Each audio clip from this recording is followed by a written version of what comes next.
Kabilang po sa mga pamahiin ng mga Pilipino na papaswerte raw sa bagong taon ang pagkukumpleto ng 12 bilog na prutas. Pero yung pong iba tila mahihirapan na raw tuparin ito dahil sumipa ang presyo ng ilang bilog na prutas. Samantalang mabenta pa rin naman yung mga polka dots na damit na pinaniniwala ang pampahatak din ng magandang kapalaran. May report si Bernadette Reyes. Halos 100% na ang dagdag presyo sa ilang prutas dito sa Divisoria sa Maynila. Ang Fuji apples dati 10 pesos isa, ngayon 20 pesos na. Ang peras nasa 15 pesos, ngayon 20 pesos ang isa. Ang Chico at Kiat dati nasa 35 ang kilo, ngayon 50 pesos na. Ang pakwan dati 50, ngayon 70 na kada piraso. Ang ubas na dati 100 ang kilo, ngayon 150 na. Dahil sa pagsipa ng presyo, mahirap makumpleto ang 12 bilog na prutas sa bagong taon. Naniniwala ang ilan na kapag nakumpleto raw ang 12 bilog na prutas, magdadala raw ito ng swerte sa buong taon. Kaya ang tinderang ito sinabing may paraan daw para masunod ang pamahiin. Halimbawa, paghaluin ng 3 for 100 na prutas.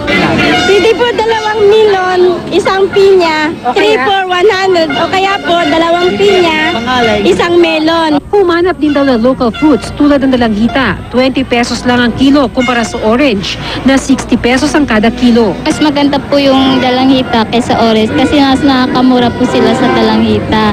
Para makumpleto nila po yung prutas po nila, dito na lang po sila sa mas mura.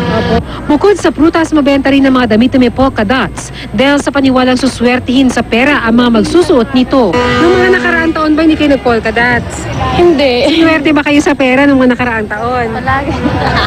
Hindi. Hindi masyado. Kaya ngayong taon po, kaya magsusuot na kayo niyan. Baka. Ang pambata, 100 to 200 pesos ang terno. Sa pangmatanda, 2 for 150 ang blouse. Depende sa disenyo, meron ding tig 150 pesos. Uso rin ngayon tinatawag na polka-dotted skater. Miniskirt. Miniskirt lang yan eh, palda. Pinaganda lang yan, ginawa lang skater pero miniskirt lang yan. Pero kung hindi pa panahon ng New Year, ano yung usual na disenyo niyan? Plain lang. Mas mura nga ngayon eh. Dalawa 150, dati magkano beta namin? 100 isa. Eh bakit medyo mababa na ngayon? Baba rin kasi kuha namin.